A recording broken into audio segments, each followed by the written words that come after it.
Assalamu alaikum warahmatullahi wabarakatuh. Good morning. It's good afternoon, sorry. Supposed to be in the morning, but okay. Thank you, all of you, for your participation. It's really nice. It's truly pleasure and honor to be among this extreme HR and talent management professionals of the region. The reason why I'm here today, because we in this hall have three common things. One, we have a common role. Regardless of our hierarchy level in our organization, we are the champions of HR and talent management. I always say we are driving and we are playing vital role. So I say we are the champions of HR. Second, we have a common expectation to gain the knowledge. The impact is you have to look at your primary stakeholders, who this impacting to. The primary stakeholders are, who's our primary stakeholders for talent management? Employees. Employees are our primary stakeholders. We do all this beautiful fashion talent management practices from global practices for one reason. Why? Our employees are really engaged and they are very satisfied. So that's the way I started. Employee engagement is a key factor and it's a key thing to measure. And also the second point is, over a decade, there was many research went on talent management and employee engagement. Many researchers have done this, and it was done mainly on the Western context. There was limited, I would say, a lack of research done in this region, especially in GCC, and especially in Qatar. There was no good research went on. So I took that as a gap, and I started working on it, and I set aim to this research to provide comprehensive understanding for talent management practices and investigate, recognize the impact of employee engagement in both public and the private sector. So that's the research journey starts. Further, what my research will contribute? The research will contribute to making the connection between the employee to the work and also to the organization. It's towards, he has to be engaged at the work and he has to be engaged to the organization. And second, this research piece will really help other researchers to further carry on the research. So I'm taking this research, this is my master's research, and I'm taking this to my PhD level. It's a real good area to work on, so other researchers can further take, and the organization can take and then implement. So quickly, because it's a theoretical, I wanted to make it so practical because literature review, which is, I think, 20 pages of literature review. I just took two main quotations from that literature review, what talent management definitions are. The one which I really like the most is that talent is defined as everyone at all levels working at the top of their potential, which is from Redford. And second, for employee engagement, which I like the most definition is, employee work with passion and dedication to accomplish organization goal. These are the two definitions. And the benefits of having this is when talent management drives employee engagement, you get the full influence of organization strategy. This is influencing the organization strategy. At the moment, companies have a strategy and there is no drive. People don't follow those strategy. It becomes a piece of paper. So when the talent management, and this is really very important, we in the HR is not hire and fire. We just don't see that, we just pay the salaries and we give the offer letters and we give the termination letters. This is not the job of HR. We need to really come out of it, and then we have to show there is a contribution from talent management contributing towards the organization strategy. And that's really going to happen. And second, that will improve the higher productivity and innovation. Third, it will invest in the employee skills, knowledge, and creativity. Four, it will improve the retention rate. We can retain our people, our high talents, and it will improve the motivation level. The last very important, our employees performance will be increased and they will have a satisfied work. When I started my research, I used this model, which is from Rotwell, which is a step 1 to 9. And out of these steps, I took step 1, 2, 3, contributing towards talent acquisition, step 4 for performance management, step 5 and 6, succession planning, step 7, 8, and 9, career development. Because you'll all have a question, why did I choose this as a 4 dimension? And the base is this model. Having this, I came up with the key dimensions that contributes a successful talent management framework. Then, this is a hardcore work which I did, which took like 4 months. I did a mixed method research, which is, people might know, quantitative research, which is a survey, creating a questions, 25 questions, a closed questions, where they have to mark from agree to disagree. So there's a 5 rating scale, and the research, survey questions were designed carefully. So it's very important when we create a survey or a research, you have to put time and energy, effort in creating those questions. Believe me, that makes a big impact. So it took me some time to create that questions, and the questions were circulated by Google Forms. I created a Google Form and was circulated to 150 people, HR professionals in Qatar. Thanks to them, mashallah, 70% of people completed. 104 people, mashallah, I still thank to them. Mashallah, 104 people, after follow-up by phone call, chasing them, emails, all that, alhamdulillah, they finished, 104 people submitted their survey on time, and that data was analyzed by SPSS statistical software. And this is a real good software which was given by University of Aberdeen. Very nice. And it also, that statistical software needs some time to work. How we have a data and we want to analyze the data. How do we get the outputs? And what are the tests we can do? There are many tests. It's a beautiful software. We get a lot of outputs, a lot of reports. With that, we can make a decision. Okay. And the second part is the qualitative research, which is the face-to-face interview with the HR professionals in Qatar. Okay, I don't see people here who are interviewed, but there are people, real HR professionals in Qatar. My target was 10 people to interview, but I did 6 interviews, face-to-face interviews. It was 10 to 15 minutes interviews with HR professionals. And then I combined that data. What happens in the research, when you do the interview, you record in the mobile phone, and then you come back. It's a big piece of work. You record it, you transcript it, and then code it. And then after coding it, create themes. What is the themes? And then you create the sub-themes, and then align so that all the 6 interviews, you group it together on common things, what exactly each interviewee has said, and then you come together and you make a conclusion. That's the research. I really liked it. The research finding from the survey, I said this 4 hypotheses. Okay, if you get to know, there is the first hypothesis was, is there a relationship between these 4 dimensions? Okay, is career development contributing to succession planning, and is succession planning contributing to performance management? Is performance management is linked to talent acquisition? Okay, is this interlinked?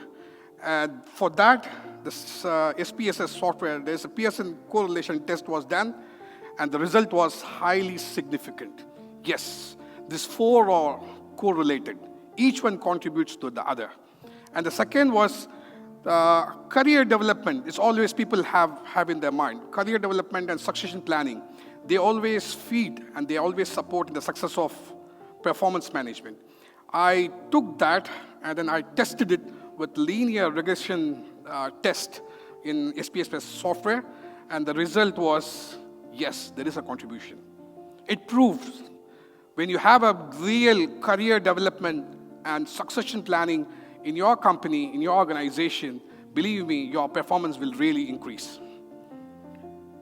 It's not just from my side. This is the research data proven from research. And the 3, is there a difference in the talent management practices in public and private sector? We always think in Qatar, the public sectors are doing more because of Qatarization. They have a percentage of Qatarization to Qatarize, so that they need to do career development, they need to do succession planning. But private sector, they are free. They can do anything they like. But that's not the case. When I did this test with independent sample test, I did not find, there was no significant difference. Even the private companies in Qatar, they are doing much better things in talent acquisition. Like I just heard from Brigade from Siemens, private companies, all these private companies, Doha Bank, Commercial Bank, all these companies, mashallah, they are doing very great. So there is no much difference. Some things, even the public government companies, they don't practice good talent acquisition. But as a whole, each one is doing a great. And the 4th test was one-way ANOVA test. Okay, these are very technical terms, right? What is that? I was looking at, is there a difference in talent management focus? Do we focus on the career status, or do we focus on mid-management, management, leadership? Is there an imbalance of focus in the organization? Do we care more the leadership? This is also a feedback that we take care of leadership too much, but we don't take care of the career status. We forget the middle management. Is there an imbalance in the organization? So when the test was done, there was no significant difference. Each career level was getting opportunity in talent management. And this is the output from the research, which is from the interviews. When I did the themes and sub-themes, it came up 3 important things, which I really want to share with you. I could have kept it confidential, but I really want to share. Thanks for the organizer who really gave me the opportunity. These 3 things are very important in the talent acquisition at the moment. Based on the research output, the company brand and culture is very important. People get engaged when the company brand is so much, and they are very much engaged when they have a culture that motivates, that welcomes. So that's the one thing which I found from those interviews. Second thing, workforce planning. If there is a real workforce planning, it's not just picking, I need 10 salesmen for this project, just hire them. No, there should be a proper workforce planning in the organization. What are our strategic requirements in terms of manpower requirement? So those workforce planning also important. Third is the hiring process, which is an important one. These are the quotes. I made it a little bit blurred so we cannot see, but it's visible here. So these are the real quotes from the interviewee who said about company culture, workforce planning, and hiring process. The hiring process is also important when you take on board. Some company has onboarding process. This is very important, how you get a new joiner into the company and how you bring it to the team. If he comes with the any values that actually affects your team. So this has to be taken care. Second, in career development, Qatarization, very important lesson learned. The output from the result shows 3 things, which is career goal or set, long-term and short-term. Okay, people attend training in Qatarization, especially because I've spent long time in Qatarization and career development. The important thing is the Qataris who are getting developed, they really need to see what is their point. What is like Stephen Covey says, begin with the end of mind. So each career development, there is a target. I don't say you have to set a job title for them, but at least show them a roadmap. After 2 years, 3 years, here's your career going to be. So this is what, from the research, what I have found, there should be a career goal. Yeah, that's a 5 years plan. Don't give a big 5 years plan. Give them this is a 5 years plan, but in 2 years you'll be here, 3 years you'll be here, 5th year you're here. But most of the companies I have seen, they give 8 years, 9 years, 12 years career plan where the person gets his paper and put it in drawer. So we don't want give a training career development plan without those milestones. So this is output from that. And second is the role specific. People don't want to learn this, that, all the beautiful things. You attend this conference, you attend this seminar, there's something happening here, go there. There is an e-learning coming up, and we just want people to dump on those e-learning. This happened. This happened during the COVID time. We just got an e-learning, and then we paid a big amount to the e-learning. Yeah, everybody has to get into the e-learning. No, it's not just picky. Like Muhammad said in Doha Bank, they have it. They have a role-specific skills. So we have to really develop them, what is required for those skills, each level and each career ladder they are moving up. And the third thing is the practical training. People are bored. The new generation, the boys and girls in Qatar, they really don't want to attend the theory board classes. They want practical training. And from the interviews, I don't want to show that. Yeah, from the interview, what I have seen, they really don't want to sit in the boring theory classes. They want to be in the practical, on the site. Okay, our engineers in Ashghal, they really love to spend time on the site. Boys and girls, even I'm talking about the girls, they are on the site. They enjoy, they want to see practically what's happening. They spend 1 month, 2 months, 3 months there. And that is the practical training they are looking at. And what they want is the 70-20-10 model. 70% of training is practical, 20 is observation, and 10 is the theory class. And the third, succession planning, very important. I don't know how many companies here has succession planning. I think Doha Bank has it, yeah. MashaAllah, which company is that? MashaAllah, yes, succession planning, very important. You need to find, if you want to retain the internal talent, you need to have a succession planning program. And it's really important. You find critical job roles and what those job roles that can be. Maybe people, we lose the people because of the retirement, because of termination, or because of the many factors. So we may lose our front line. So we prepare the second line who is ready, not just for the leadership, not for the managerial roles. I'm talking about the critical roles. Sometimes it could be engineer, sometimes it could be a technician.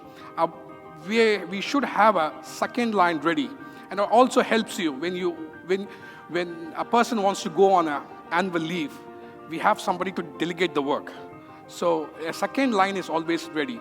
So that's also a key point identified. Develop and retain internal talents for future role. Second, identify key critical positions. And third, identify successes for long-term and short-term. And the third one, I really want that to be hidden in the company. You don't have to show, here's the successor for that person. If he is terminated, he is going to take the role. No, that spoils the whole morale. And succession planning, people start hating in the company. Okay, it's a confidential piece of work and where you need to have a trust in the whole company. Sorry? It's a hidden piece of document. People, I'll come back to your question. It's possible. You keep it in a way that it's not shown to the whole public, but it's shown to a small number of audience.